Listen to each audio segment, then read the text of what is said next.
बहुत साल पहले की बात है। सुंदरबन के जंगल में शेर खान का शासन था। शेर खान दिल का बहुत अच्छा था। शेर खान हमेशा जंगल के जानवरों का ख्याल रखता था। एक सियार शेर खान का वफादार मंत्री था। वह जंगल में घूमता और सारे समाचार लाकर शेर खान को देता रहता था। एक दिन सियार शेर खान के पास आया और कहा, महाराज, जंगल के सभी जानवर कह रहे हैं आपके बाद इस सिंहासन पर कौन बैठेगा। इसीलिए ये सब कह रहे हैं कि आपकी शादी हो जानी चाहिए, क्योंकि आपका संतान ही आगे चलकर इस जंगल का राजा बनेगा। हाँ, जंगल की जानवर सही कह रहे हैं। मेरा संतान ही आगे चलकर इस जंगल का राजा बनेगा। इसीलिए मैं अवश्य शादी करूंगा। तुम शादी की तैयारियां करो। फिर शेर खान की शादी बड़ी ही धूमधाम से हो रहे थे। जंगल के सभी जानवरों को शादी में बुलाया गया था। सिर्फ एक छोटे से चूहे को छोड़कर शादी में बहुत सारा खाने पीने का इंतजाम किया गया था। सभी जानवर पेट भर खाना खाया। इधर चूहा को निमंत्रण ना मिलने के कारण वह बहुत गुस्से में था। ये शेर तो बड़ा ही घमंडी निकला। उसने मुझे शादी में ना बुलाकर मेरा अपमान किया है। मैं इसका बदला अवश्य लूंगा। इस बात को लेकर चूहा बहुत ही नाराज था। वह मन ही मन सोचने लगा कि इसका बदला कैसे लिया जाए। कुछ देर सोचने के बाद वह एक योजना बनाता है। मैं भी शादी करूंगा। हाँ, मैं भी शादी करूंगा। बड़ी धूमधाम से शादी करूंगा और शादी में उस शेर को छोड़ के सभी को आमंत्रित करूंगा। हाँ, यही ठीक रहेगा। फिर चूहे ने शादी करने का फैसला कर लिया और वह अपने लिए एक दुल्हन ढूंढने निकल पड़ा। थोड़ी दूर जाने के बाद उसे एक दुल्हन दिखाई पड़ा। फिर चूहे ने उसके पास जाकर कहा, शादी तो मैं कर लूं, लेकिन इसके साथ से तो मैं बिल्कुल नहीं शादी करूंगा। मेरी दुल्हन तो उस घमंडी शेर के दुल्हन से भी सुंदर और शक्तिशाली होनी चाहिए। फिर चूहा आगे जाकर एक पेड़ के नीचे रुक गया। दुल्हन की खोज को लेकर चूहा चिंतित हो गया। वह सोच रहा था कि भला इतनी सुंदर और शक्तिशाली दुल्हन उसे कहाँ मिलेगा। यह सोचते सोचते वह चल ही रहा था कि उसकी नजर आसमान की तरफ गई। उसने देखा कि सूर्य भगवान आसमान में चमक रहे हैं। तभी उसके दिमाग के बत्ती जली। अरे वाह, सूर्य भगवान तो सबसे शक्तिशाली है। कितना तेज है उनका। यही ठीक रहेगा। उनकी बेटी सुंदर भी होगी और शक्तिशाली भी।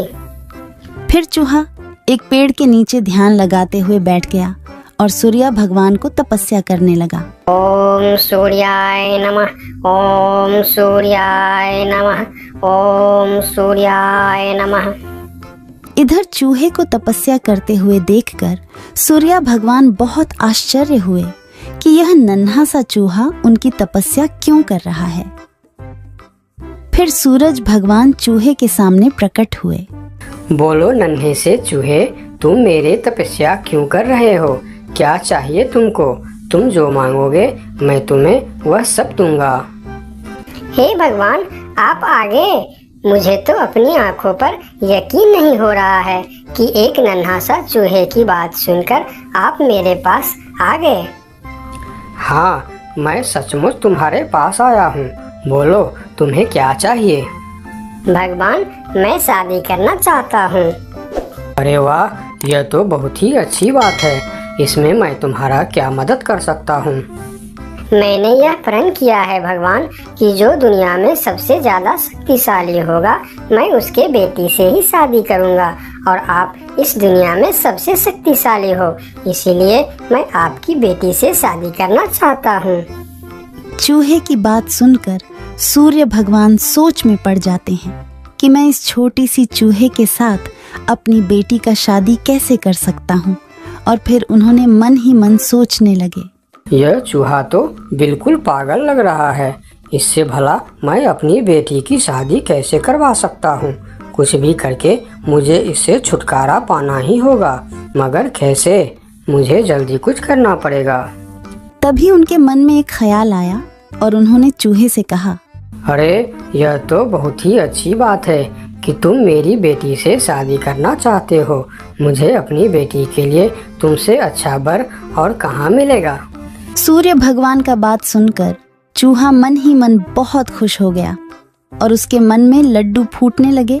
तभी सूर्य भगवान बोलते हैं, लेकिन एक समस्या है, मैं दुनिया का सबसे शक्तिशाली नहीं हूँ और तुमने प्रण किया है कि जो दुनिया में सबसे ज्यादा शक्तिशाली होगा तुम उसी के बेटी से शादी करोगे।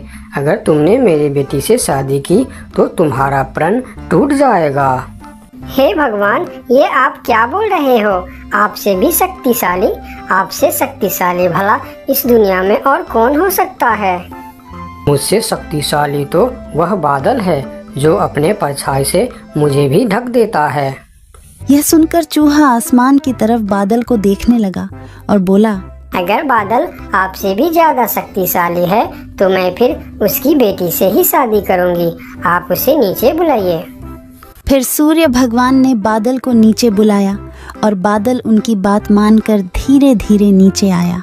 बादल जी, मैं आपकी बेटी से शादी करना चाहता हूँ क्योंकि आप दुनिया के सबसे शक्तिशाली हो। मैं अपने आप को बहुत बड़ा भाग्यमानी समझूंगा अगर आपकी विवाह मेरी बेटी से हुई, लेकिन मैं दुनिया का सबसे शक्तिशाली नहीं हूँ। मुझसे शक्तिशाली तो हवा है जो हमें भी उड़ाकर दूर चला जाता है। अच्छा, तो यह बात है।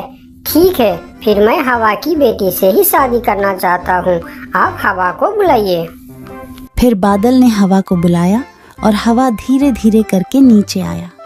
फिर चूहा ने अपनी विवाह का प्रस्ताव हवा को बताया। फिर हवा मुस्कुराते हुए बोली, मुझे बहुत अच्छा लगेगा अगर मेरी बेटी की विवाह आपके साथ होता है, लेकिन मैं दुनिया का सबसे शक्तिशाली नहीं हूँ। मुझसे शक्तिशाली तो पर्वत है जो हमारे हवा के झोंकों को भी रोक देता है। आप उनकी बेटी से ही शादी कीजिए। फिर पर्वत को भी बुलाया जाता है और चूहे ने पर्वत के सामने भी अपना प्रस्ताव रखता है। पर्वत जी, आप दुनिया का सबसे शक्तिशाली है और मैं आपकी बेटी से शादी करना चाहता हूँ। क्या आपको कोई ऐतराज है? मुझे भला क्या ऐतराज हो सकता है? आप मेरी बेटी से विवाह करना चाहते हैं, यह बहुत ही अच्छी बात है, लेकिन मैं भी दुनिया का सबसे शक्तिशाली नहीं हूँ। ये आप क्या कह रहे हैं? मैं यकीन नहीं कर सकता कि आपसे शक्तिशाली भी दुनिया में और कोई होगा। हाँ है, मेरे शिखर पर एक मोटा सा चूहा रहता है। वह मुझे रोज कुतर कुतर के वहाँ एक बड़ा सा सुरंग बना लिया है और उसमें अपने बच्चों और परिवार के साथ रहता है। वह मुझसे भी शक्तिशाली है। आप उसी के बेटी से क्यों नहीं शादी कर लेते? अगर ऐसी बात है तो फिर आप मुझे ले चलो उसके पास। मैं उसके बेटी से ही शादी करना चाहता हूँ। फिर सब मिलकर उस मोटे चूहे के पास जाता है और उसके पास उस नन्हा सा चूहा का शादी का प्रस्ताव रखता है। फिर जब नन्हा चूहा उस मोटे चूहा की बेटी को देखते हैं तो वह उसे बहुत पसंद आता है और फिर उन दोनों का शादी बहुत ही धूमधाम से होता है।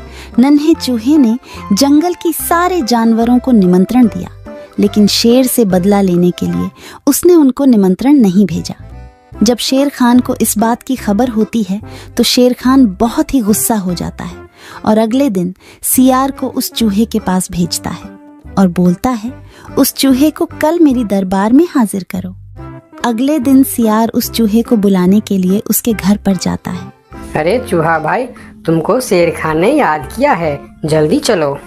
चूहा सियार के साथ शेर खान के दरबार में जाता है। उसे देखते ही शेर खान चिल्लाकर बोलते हैं, क्यों रे चूहे, तुम्हारी इतनी बड़ी दुस्साहस? तुमने अपनी शादी में जंगल की सभी पक्षी और जानवरों को निमंत्रण दिया और तुमने मुझे बुलाना सही नहीं समझा। मैं इस जंगल का राजा हूँ और सबसे शक्तिशाली भी। अगर मैं चाहूँ तो तुमको एक झटके में खत्म कर सकता हूँ। मुझे माफ कर दीजिए महाराज, जब आपने अपनी शादी में पूरे जंगल को निमंत्रण दी और मुझे नहीं दी तब मुझे भी ऐसे ही दुख हुआ था। यही एहसास दिलाने के लिए मैंने आपको निमंत्रण नहीं दिया। मुझे माफ कर दीजिए। क्यों रे सियार, तूने ऐसा क्यों किया? मैंने तो तुमको बोल दिया था कि जंगल के कोई भी पशु पक्षी छूटनी नहीं चाहिए। फिर तुमने इस चूहे को निमंत्रण क्यों नहीं दिया? मुझे माफ कर दीजिए महाराज, गलती हो गई। मैंने सोचा यह छोटा सा जीव, इसको क्या निमंत्रण देने का, इसलिए मैंने इसे छोड़ दिया था। मुझे आप माफ कर दीजिए। ठीक है, अगले बार से ध्यान रखना। मेरे लिए जंगल का हर जीव एक जैसा है।